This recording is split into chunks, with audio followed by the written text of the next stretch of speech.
I'm Carlos Diaz in for Vinny Politan. Welcome to Prime News. We've got breaking news tonight in the Penn State sex scandal. I want to go out to Eric Fisher, a licensed psychologist. Eric, a 50-year-old man giving some schoolgirl scrapbook to a boy 43 years younger than him. Is this normal? I think we have to look at this whole behavior as obviously there's something not right with Jerry Sandusky and how he's seeing his boundaries between people, and especially younger adults and children. In this situation specifically, there's a lot that we don't know and a lot that still has to be discovered and uncovered. What I see here, though, in the behavior is somebody who clearly seems to be grooming kids, whether it's for sexual favors or behaviors or whether it's just because he doesn't have very good boundaries. One of the things I think that's been missing in this whole discussion is nobody's asked Jerry Sandusky, and probably his lawyers would forbid. The question is, did anything happen to him when he was young? 60% of people, some research say, who become child molesters were molested as kids.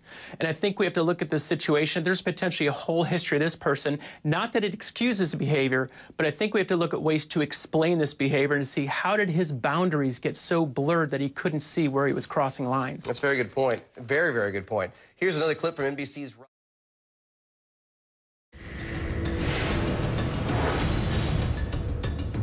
New speculation tonight, the Penn State sex scandal could very well bring about the death penalty for its football program.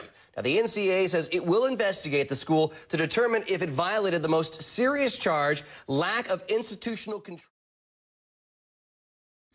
That's it. Just all right. Well, I want to go out to Eric Fisher, our licensed psychologist. Eric, I mean, when you have a town like State College, basically all they understand is football. We've seen it by flipping over vans and students, losing it when Joe Paterno was fired. Is the threat of suspension of the football program, our heavy NCAA sanctions, is that the only way to get through to some of these people? I think we have to remember that one person acted here in his actions that then other people made decisions that are affecting the hundreds of thousands of people, because it comes down to the active students, it comes down to the alumni.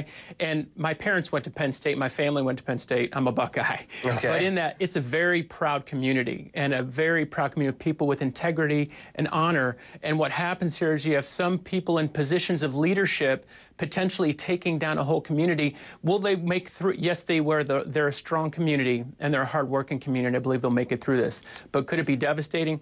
Absolutely, because there is a lot of pride in that community. All right, Eric Fisher, Drew Finling, Sarah Ganem. Guys, I thank you so much. All right, a flash mob strikes again.